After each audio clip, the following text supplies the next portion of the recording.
Hello and welcome to another Warhammer 40k Imperial Guard Tactics video. So, as much as we in the Guard tend to like to try and avoid close combat, sometimes there's nothing better than a good old-fashioned bayonet charge.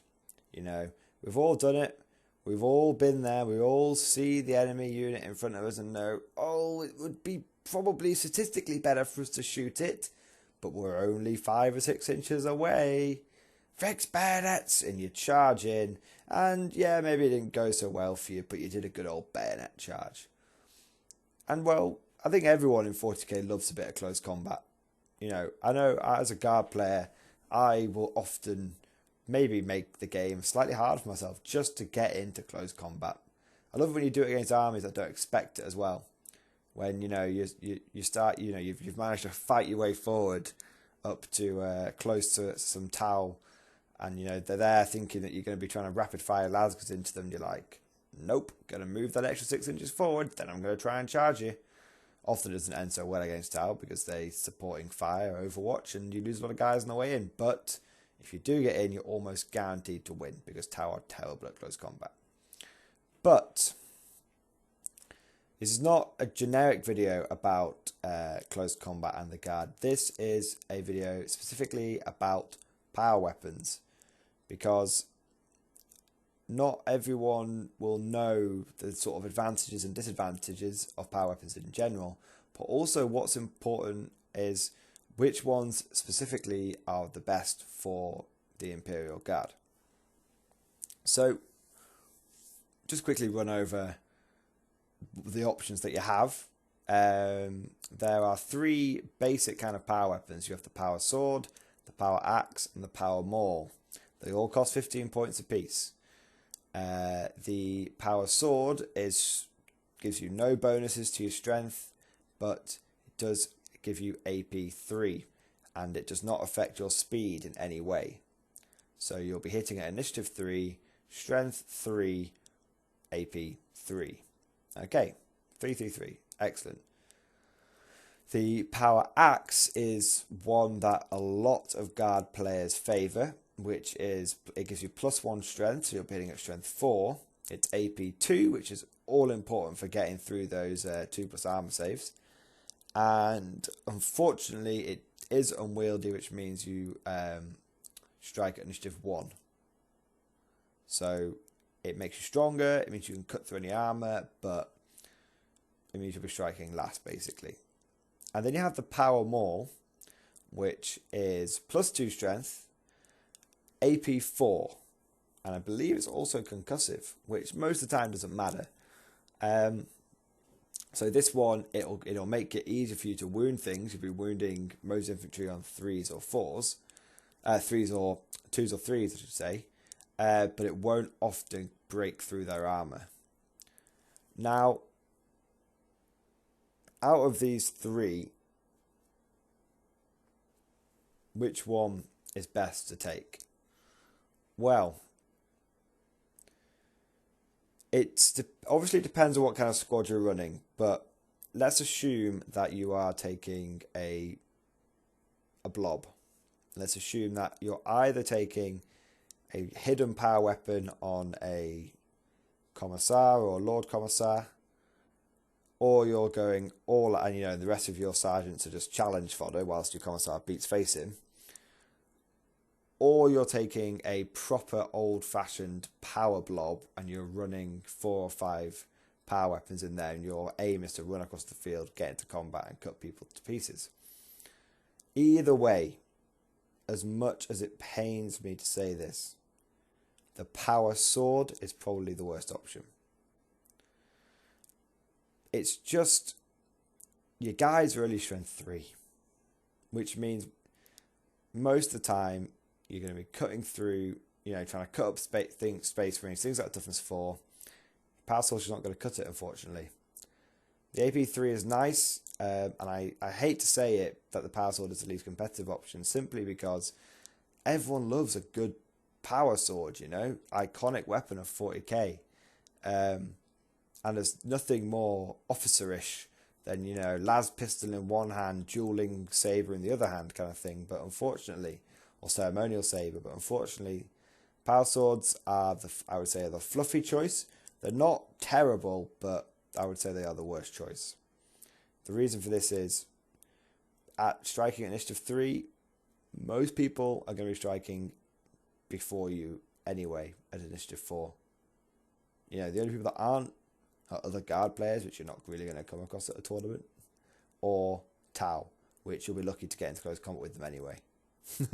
Which you don't need any power weapons to beat Tau in combat, put it that way. So the next one, the power axe. I honestly think the power axe, I think a lot of people know this, but the power axe is probably the best choice. Traditionally, I would say, in the last 2 editions, it's been the best choice, because even though you're striking last, as I've just said, most of the time, because guard initiative 3, you won't be striking first anyway, so why does it matter? The initiative, the flaw with the power axe isn't really a flaw most of the time for guard players. But the +1 strength is nice. It means you'll be wounding most infantry on 3s or 4s, which is great. And you'll be cutting through all armour up to Terminator armour, even including Riptides. I have used a power axe on a regular commissar to bonk a Riptide on the head, and then the Riptide took a permanent nap. Couldn't have done that with a power sword. Couldn't have done that with a power maul. Now power axe, definitely a really good option. Power mauls are the deceptively good option. Because it means you're striking at initiative, you're wounding most infantry on 2s or 3s, so you're always going to be sneaking wounds through. And that's great. I mean, you know, that's just good. You can't complain about it. The only downside is that AP4, which is a big downside. It means, you know, most combats that you'll be facing, you won't be cutting the enemy down without them getting an armor save. But I still think it's a very good idea. I think the power maul is definitely an overlooked, a hidden gem. Now, I don't know if I would run power mauls in a power blob, because a power blob is often, the point of it is to get into combat with other big scary combat units, and most of those have 2+ saves. But the power maul is definitely something to be considered on something like a Militarum Tempestus squad, because most of the time Militarum Tempestus will be deep striking behind enemy lines and melter gunning a vehicle, or picking on a weak, sort of undefended objective, or only defended by a small weak squad. So the power maul fits well with the if you're taking out vehicles, because you can melter gun it. Maybe you don't quite get all the hull points off. Maybe you don't blow it up. It's got 1 hull point left. You can then charge in, and you can beat it to crap with a power maul, whilst one of your scions places a crack grenade on it. It's quite good. So I think the power maul definitely has a special place in maybe more elite squads, and the power axe has a place in the generic cutting, cut and thrust of the power blobs. But there's one other power weapon which we haven't discussed yet, which is my favourite, which is the power fist. The power fist has all the advantages of the power axe and the power maul combined, but also has but also has a major disadvantage. 2 major disadvantages. The power fist is ×2 strength, which means you're hitting on strength 6. Great. It's AP2. Fantastic.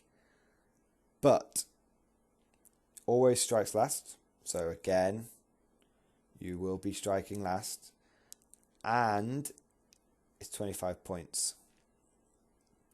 And it's a specialist weapon, which means you don't get the bonuses for having pistol and close combat weapon. So, or pistol and power weapon, because it's unwieldy, it's a big fist, you need 2 of them. You have to run double power fist in order to get +1 attack in close combat. Most of the time it's not an issue, but it's definitely something to consider.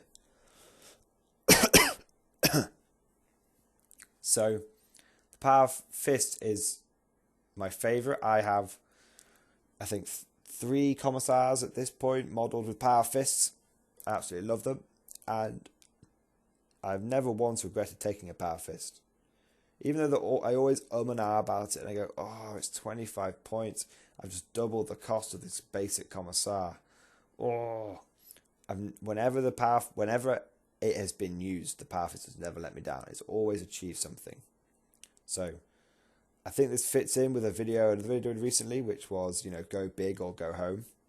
I think now, in the age of monsters creatures, in the age of grav bikes, the standard power weapons don't really cut it anymore, unfortunately.